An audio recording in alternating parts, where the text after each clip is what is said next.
Hello po sa inyong lahat mga kabaryan, nandito na naman po ako si Pinoy Coin Hunter para atin pong pag-usapan ang tungkol dito sa lumang perang papel na ito na isang half peso na Philippine old banknote. Yan, nakikita po natin ang kanyang oversight dito. Ayan, nandito po yung kanyang face value na nagsasabing half peso. Ito po ay 50 centavos. Yan, dito po sa kanyang apat na sulok ay ayan po yung nagpapakita sa kanyang face value. 50 centavos or half peso. Ayan, nakikita natin dito yung lumang selyo ng Bangko Sentral ng Pilipinas. Ayan, nandito na rin yung kanyang serial codes at ayan po yung kanyang disenyo rito. Ayan, na siyang naglalarawan dito sa Pilipinas bilang isang agricultural na bansa. Dito ay nakasulat ang Central Bank of the Philippines.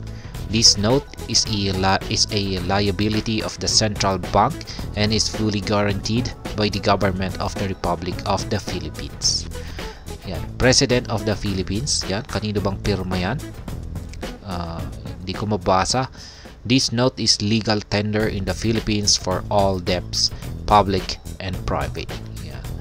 Meron pang isang pirma B dito, Governor of the Central Bank. Ayan. Ito naman po yung kanyang reverse side. Ayan, mas simple lang yung disenyo rito. 50 centavos or half peso. Ayan po ulit, nagpapakita ng face value nito. Half peso, ayan, laki nang nandito sa kanyang gitna.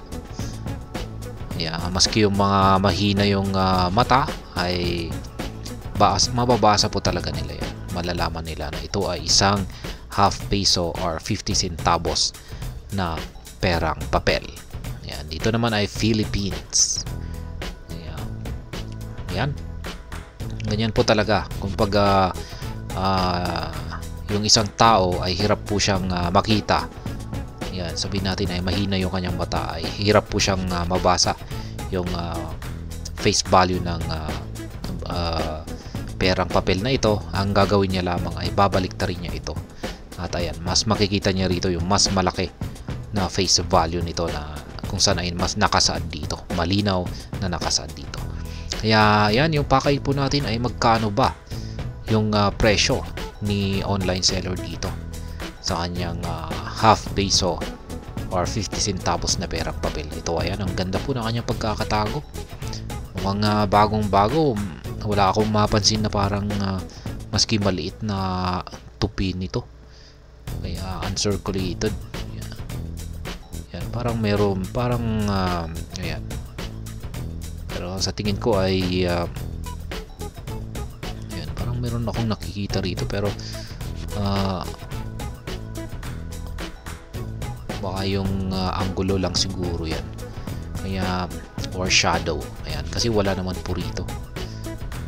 Kaya yan, ang ganda po ng kanyang kondisyon. Ngayon ay atin na pong alamin kung magkano ang benta ni online seller dito. Binibenta po niya ito sa online store na si Carousel. At ito ay nasa halagang 650 pesos. Yan, ang kanyang half peso English series na banknote. Ito po ay kanyang ibinebenta sa halagang 650 pesos. Ayan, muli po nating pagmasdan. Ayan po ang kanyang overside. Ayan, kulay green.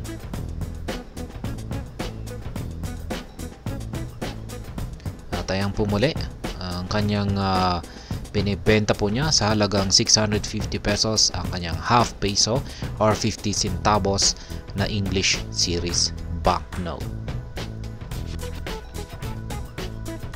At hanggang dito na lamang po tayo sa video na ito mga kabarya. Sana po ay inyong nagustuhan ang aking paliwanag sa video na ito. Kung inyo po itong nagustuhan, pag-click lamang po ang like button nito. Para naman po sa mga bago lamang dito, kayo po ay aking inaanyayahan para mag-subscribe.